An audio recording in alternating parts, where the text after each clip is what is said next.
Hello అండి, welcome back to our channel viewers Pranusha. అందరూ ఎలా ఉన్నారు? నేనైతే చాలా బాగున్నాను. సో ఈ రోజు అయితే మన వీడియో చాలా ఇంట్రెస్టింగ్ గా ఉంటుంది. శ్రావణ మాసం గురించి కొన్ని అప్డేట్స్ అయితే ఈ వీడియోలో మనం తెలుసుకుందాం. సో ఫస్ట్ మనకి శ్రావణ మాసం అనేది ఎప్పుడు స్టార్ట్ అవుతుంది, అలాగే ఎప్పటి వరకు ఉంటుంది, శ్రావణ మాసంలో ఎన్ని శ్రావణ మంగళవారాలు వచ్చాయి, అలాగే ఎన్ని శ్రావణ శుక్రవారాలు వచ్చాయి. శ్రావణ మాసం అనగానే మనకి గుర్తొచ్చేది ఫస్ట్ వరలక్ష్మి వ్రతం. వరలక్ష్మి వ్రతం శ్రావణ మాసంలో ఎప్పుడు వచ్చింది, పూజా టైమింగ్స్ ఏంటి, ముత్తైదువులకు వాయినాలు ఎప్పుడు ఇవ్వాలి. శ్రావణ మాసంలో కొందరు మంగళ గౌరీ వ్రతం కూడా చేసుకుంటుంటారు. సో ఈ మంగళ గౌరీ వ్రతాన్ని శ్రావణ మాసంలో ఏ రోజున చేసుకోవాలి. శ్రావణ మాసం వస్తుంది అంటే మనం హౌస్ కూడా క్లీన్ చేసుకుంటాం కదా. ఈ హౌస్ క్లీనింగ్ అనేది ఎప్పుడు చేసుకోవచ్చు? చాలా మందికి ఉన్న ముఖ్యమైన డౌట్ అండి ఇదైతే. సో కలశం లేని వాళ్ళు కూడా వ్రతాన్ని చేసుకోవచ్చా? శ్రావణ మాసంలో నాన్ వెజ్ తినొచ్చా? వరలక్ష్మి వ్రతం రోజు ఉపవాసం ఉండాలా? శ్రావణ మాసంలో మనం రోజు పూజ చేసుకుంటూ ఉంటాం కదా. సో కొంతమందికి ఫ్రీక్వెంట్ గా వచ్చే డౌట్ ఏంటి అంటే ఈ మాసంలో రోజు తలస్నానం చేయాలా? సో ఇలాంటివన్నీ కూడా ఈ రోజు ఈ వీడియోలో అయితే మనం తెలుసుకుందాము. మన ఛానల్ ని ఫస్ట్ టైం చూస్తున్నట్లయితే సబ్స్క్రైబ్ చేసుకోండి. మనకి శ్రావణ మాసం అనేది జూలై 25వ తేదీ పాడ్యమి తిథితో మొదలయ్యి ఆగస్ట్ 23 అమావాస్య తిథితో అయితే పూర్తవుతుంది. ఈసారి శ్రావణ మాసంలో మనకి 4 మంగళవారాలు అయితే ఉన్నాయి. మొదటి శ్రావణ మంగళవారం 29వ తేదీ, రెండవ శ్రావణ మంగళవారం 5వ తేదీ, మూడవ శ్రావణ మంగళవారం 12వ తేదీ, 4వ శ్రావణ మంగళవారం 19వ తేదీ అయితే ఉన్నాయి. తర్వాత మంగళ గౌరీ వ్రతాన్ని ఈ 4 వారాల్లో మనం ఏదో ఒక రోజు అయితే చేసుకోవచ్చు. మనకి ఈ సంవత్సరం శ్రావణ మాసంలో ప్రత్యేకంగా 5 శుక్రవారాలు అయితే వచ్చాయి. మొదటిది 25వ తేదీ, అలాగే రెండవది 1వ తేదీ, మూడవది 8వ తేదీ, 4వది 15వ తేదీ, 5వది 22వ తేదీ. నేను చెప్పేటప్పుడు జస్ట్ డేట్స్ మాత్రమే చెప్తున్నాను, బట్ స్క్రీన్ మీద మాత్రం చాలా క్లియర్గా అయితే ఇచ్చున్నాను. సో ఒకసారి మీరు స్క్రీన్ అబ్జర్వ్ చేయండి. వరలక్ష్మి వ్రతాన్ని మనము పౌర్ణమికి ముందు వచ్చే శుక్రవారం అయితే చేసుకుంటాము. ఈ సంవత్సరంలో మనము వరలక్ష్మి వ్రతాన్ని ఆగస్ట్ 8వ తేదీ అయితే చేసుకుంటాము. ఆగస్ట్ 8వ తేదీ మధ్యాహ్నం నుంచి మనకి పౌర్ణమి స్టార్ట్ అయిపోతుంది. కాబట్టి పూజ మార్నింగ్ అయితే ప్రిఫర్ చేయండి. ఏ సమయంలో పూజ చేసుకోవాలి, అలాగే ఏ సమయంలో వాయినాలు ఇవ్వాలి, అవన్నీ కూడా నేను స్క్రీన్ మీద మెన్షన్ చేస్తున్నాను. ఇకపోతే శ్రావణ మాసం కోసం హౌస్ డీప్ క్లీన్ ఎప్పుడు చేసుకోవాలి? శ్రావణ మాసం మనకి శుక్రవారంతో స్టార్ట్ అవుతుంది కదా. సో శుక్రవారం మనం ఎట్టి పరిస్థితుల్లోనూ హౌస్ డీప్ క్లీన్ అనేది చెయ్యము. సో శుక్రవారం ముందు రోజు గురువారం ముద్ద వస్తుంది. గురువారం మనం హౌస్ డీప్ క్లీన్ అయితే చేసుకోవచ్చు. కాకపోతే గురువారం అమావాస్య అయితే వస్తుంది. సో అమావాస్య రోజు హౌస్ డీప్ క్లీన్ చేయకూడదు. సో శుక్రవారం, మంగళవారం కాకుండా ఏ రోజైనా కూడా మనం హౌస్ డీప్ క్లీన్ అనేది చేసుకోవచ్చు.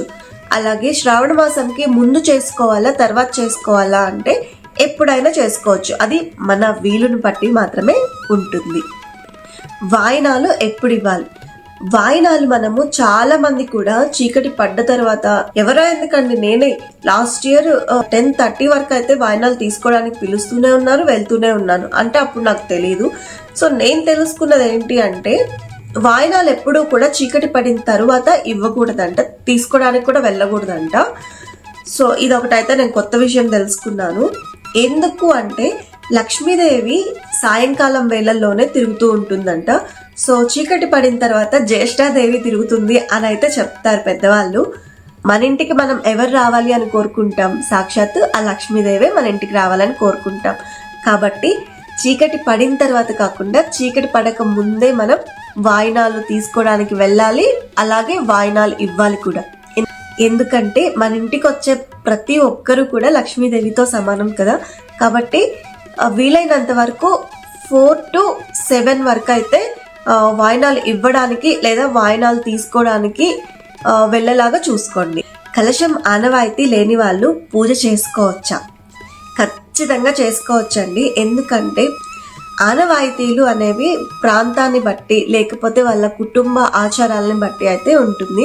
సో పూజ అనేది అలా కాదు కదా. పూజ అనేది మన వ్యక్తిగతం. ఎందుకు అంటే పూజ అనేది దేవుడి మీద మనకున్న ప్రేమని మనం వ్యక్తపరచడం. కలశం ఆనవాయితీ లేని వాళ్ళు కలశంని పక్కన పెట్టి రిమైనింగ్ పూజా విధిని యథావిధిగా చేసుకోవచ్చు. శ్రావణ మాసంలో నాన్ వెజ్ తినొచ్చా? తినకూడదు అన్న నియమం అయితే ఏమీ లేదండి. నాకు తెలిసి శ్రావణ మాసంలో చాలా వరకు అయితే నాన్ వెజ్ తినరండి. కొంతమంది తింటుంటారు. శ్రావణ మాసంలో నాన్ వెజ్ తినొచ్చు. కాకపోతే మనం మార్నింగ్ పూజ చేసుకుంటాం కాబట్టి ఆఫ్టర్నూన్ తినొచ్చు. ఈవినింగ్ మళ్ళీ పూజ చేయకూడదు. నాన్ వెజ్ తిన్న తర్వాత మనం పూజ చేయకూడదు. శ్రావణ సోమవారం, శ్రావణ మంగళవారం, అలాగే శ్రావణ శుక్రవారం, శ్రావణ శనివారం ఈ 4 రోజులు తినకుండా ఉండడానికి ట్రై చేయండి.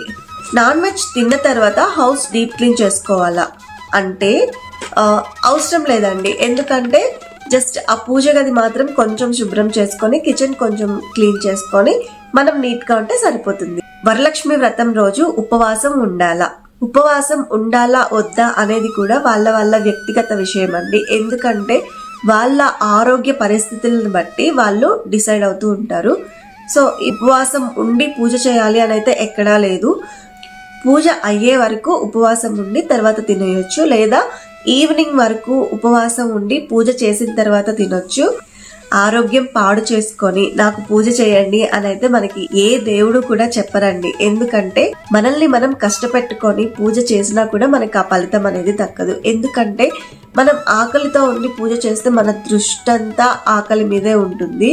సో పూజ ఎప్పుడెప్పుడు అయిపోతుందా, ఎప్పుడెప్పుడు తిందామా అన్న కాన్సన్ట్రేషన్ అయితే ఉంటుంది. సో ఎవరు ఏమనుకోవద్దు నేను ఇలా అంటున్నానని. సో నేనేమనుకుంటున్నాను, నేను ఎలా ఫీల్ అవుతున్నాను అది మాత్రమే మీకు చెప్తున్నాను. నేనైతే పూజ చేసే వరకు మాత్రమే ఉపవాసం ఉండి తర్వాత అయితే తినేస్తాను. శ్రావణ మాసంలో రోజు తలస్నానం చేయాలా? రోజు తలస్నానం చేసామంటే మనకు ఉండేదే కొంచెం జుట్టు, అది కూడా ఇప్పుడున్న పొల్యూషన్ కి హెయిర్ ఫాల్ అయిపోతుంది. అది అందరికీ ఉండే ప్రాబ్లమే. సో రోజు తలస్నానం చేయాల్సిన అవసరం లేదండి. ఏదైనా ఫెస్టివల్స్ రోజు, లేకపోతే వరలక్ష్మి వ్రతం రోజు, ఏకాదశి తిథుల్లో ప్రత్యేకమైన పూజ చేసుకునేటప్పుడు అయితే తలస్నానం చేయాలి. నిత్య పూజ చేసుకునేటప్పుడు అయితే మనం రోజు తలస్నానం చేయాల్సిన అవసరం లేదు. జనరల్ గానే ఆడవాళ్ళు రోజు తలస్నానం చేయాలి అన్న నియమం అయితే కూడా ఎక్కడా లేదు. ఎందుకంటే ఆడవాళ్ళకి పాపట్లో గంగా జలం ఉంటుందంట. సో ఇవన్నీ నాకు కూడా తెలీదు, నేను తెలుసుకొని మీతో షేర్ చేసుకుంటున్నాను. నాకు తెలిసిన మీకు చెప్తున్నాను అంతే. ఆగండి ఏదో మర్చిపోయినట్లున్నారే. అదేనండి, సబ్స్క్రైబ్ చేసుకోవడం. So do subscribe. అలాగే ఈ వీడియో మీకు నచ్చినట్లయితే లైక్ చేయండి, షేర్ చేయండి, నన్ను ఎంకరేజ్ చేయండి.